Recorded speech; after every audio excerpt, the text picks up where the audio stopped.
And that means everything from shrimp to speckled trout to other fisheries as well. And if you have an estuary, it's supposed to be a balance of freshwater and saltwater. At any given time, it could be one more or the other. But it's like, how does an oysterman or any fisherman manage his industry if you have to deal with the unpredictability of Mother Nature and the unpredictability of the whims of government if they don't have some policy in place that says this is when we're going to flow it and this is when we're not going to flow it, type of thing. And I think that just comes down to responsible management. Just like the diversions they have now, I think if they would flow that like in the wintertime instead of the summertime, it would be better for the industry because it would give you oysters, because oysters in the wintertime, they can stand more fresh water. Absolutely. Than what they can stand, in the summertime. Summertime, an oyster cannot stand fresh water. They got to have a mixed water or less salt. But in the wintertime, they can take it. And I don't know if it's because of the coolness in the water or whatever. Earl might could explain that. I can't, But if they would flow them diversions more in the wintertime and close them down in the summertime, it would help the industry out and it would help the environmental out completely all the way around. Well, there's no question about that, buddy. Because what you're saying, he's an oysterman who witnesses firsthand. I'm a biologist who studied to understand what they're witnessing. Right. And when you look at environmental parameters, there's two environmental parameters that govern virtually everything else. One is salinity, and the other is water temperature. So when you look at oysters, like virtually every animal except birds and mammals out there in our estuaries, are cold-blooded animals. Their metabolism is going to respond to the environmental temperature. So in the wintertime, what he's experiencing where they can take very low salinity, and I've seen them take zero salinity, no salinity for a month or two at a time in the middle of dead winter, and not die, is because their metabolism is so low, they're almost in a state of dormancy, almost. And they can tolerate that low salinity. But once summer comes along or the temperatures begin to raise up, probably in the mid-70s Fahrenheit and above, then you're going to begin to see that higher metabolism, and they can't cope with that very low salinity. Well, y'all have explained that to me in a way nobody's ever explained it to me before. That really makes sense, the way y'all explained that. That's awesome. I want to talk a little bit about coastal restoration. I'm here representing Quipper, and one of our jobs is to do coastal restoration. We have 150 or so projects along the coast. So we're going to hopefully show this to people in the rest of the nation. So what do you want to tell the rest of the nation about coastal restoration in Louisiana, what we're doing, why we need it, do we need it? What do you guys have to say? Well, if we don't have coastal restoration in Louisiana it won't be here. It'll be washing away. And the protection that y'all are trying to give to the people is really appreciated. As I am a commissioner on Terrebonne Levee District. I've been on that board for 20-some years. And we look at things like this. We building levees. A lot of people say, well, they're not going to work and this and that. Well, if we don't put up some kind of protection, there won't be no more Homer, Louisiana, or all these bars and stuff will all be gone. This will be a ghost town. In fact, I don't know, in maybe years to come, if we don't do something about coastal restoration, start getting some of this fresh water in these areas out here, Homer's going to be under the water.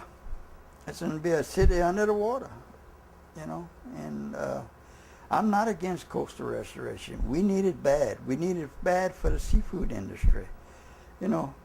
We got kids that's coming up today that if we don't do something about rebuilding our coast and everything, these poor children ain't gonna know what it looked like. Earl, what you got to say? I mean, you pretty much hit the nail on the head, buddy. Uh, if I was if someone asked me why save Louisiana coast, my first response would be, we're not unique in the United States or in the world with coastal erosion, with sea level rise. These are issues that are national and international. We are experiencing it here more than perhaps anywhere else in the world in terms of the severity of it. And I guess my first response would be, if you don't save us, help save us, are you going to ask me to help save you at a later time? Because it's going to happen. We're just on the cutting edge of what's happening. That's going to be a national and international problem. That's already there, but not to the severity we have. So just look at it from that perspective first. I also look at it from economic perspective. Not just the economics of Buddy, not just the economics of the fisheries here. I look at the infrastructure we have along our coast, where we're supplying at minimum 20, sometimes up to 40% of the U.S. fisheries to this nation. People are eating our product all across this country. I just read an article where on any given day in the United States, Americans consume well over 1 million oysters per day on average. 365 days a year, that's an average. That's right. Now, when you stop and think about how we're number one in oysters, number one in shrimp, number one in crabs, these are commodities that go all over the country. So a lot of restaurants, a lot of wholesalers depend on our fisheries. Let's move away from the fisheries. Look at the infrastructure we have with oil and gas. Yes. Look at where all of the oil and gas deep water drilling is going to be located in terms of infrastructure to support that operation. It's going to be along the northern Gulf of Mexico, and a lot of it's going to be right here in Louisiana. When you look at oil and gas production, and you look at how vulnerable oil and gas production is going to be if we can't keep this infrastructure intact by developing and keeping our wetlands and increasing our wetlands, that's going to hurt you in the pocketbook. And it's going to hurt everybody across this country in the pocketbook, not only in your gas tank, but also for fuel to heat your home. And people don't realize that we have pipelines that start here and go all the way to New Jersey.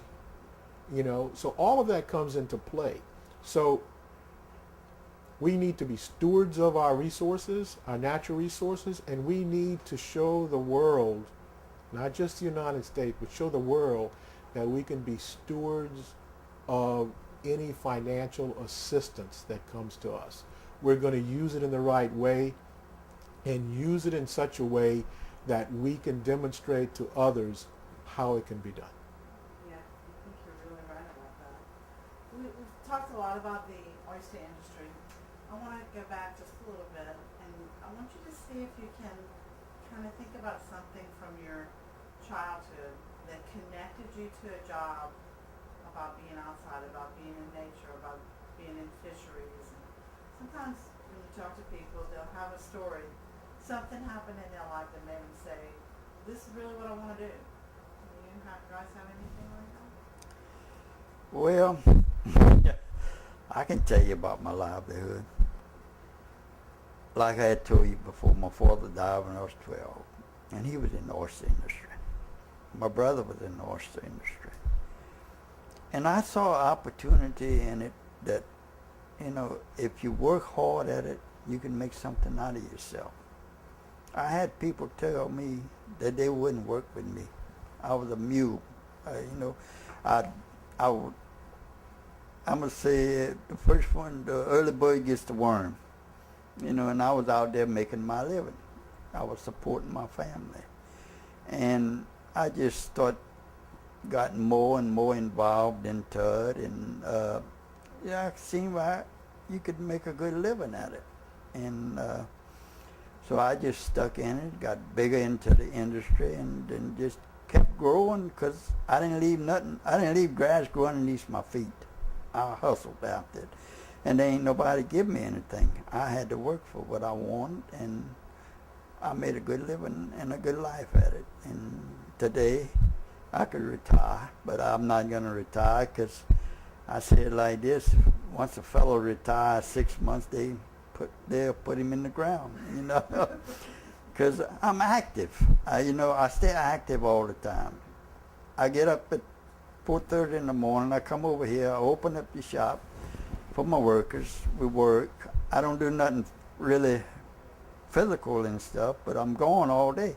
And after we finish here, I take the truck. I drive my truck. I go and pick up my oysters from my boat, and I bring them back. And then I go home and I take my shower and eat supper. And my wife said, "Damn, you ready for bed already?" I said, "Yeah, the sun's getting ready to go down. It's time to go to bed."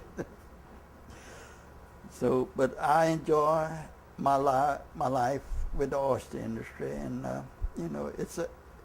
if you want to work at it, you can make a good living at it if you do it the right way. You had said about your family being oyster fishermen. How far back does your family go to this area, and have they always been living off the land in one way or the other? Well, my father been in the oyster industry before I was born, and I'm 68 years old. And he came out of Morgan City, him and my mother. They moved down by the lodge, and he always did food with oysters. He used to always tong oysters. It wasn't a mechanical and nothing. It wasn't done by, it was all hand done. And he'd go out there and he'd tong up a skip load of oysters and work them out, cull them out, but it was all done in the wintertime, never in the summertime, and because they didn't have refrigeration them days, and you didn't have all these new laws we got to go by with oyster industry, and I'm gonna say we've been in the oyster in at least 100 years. So, what else?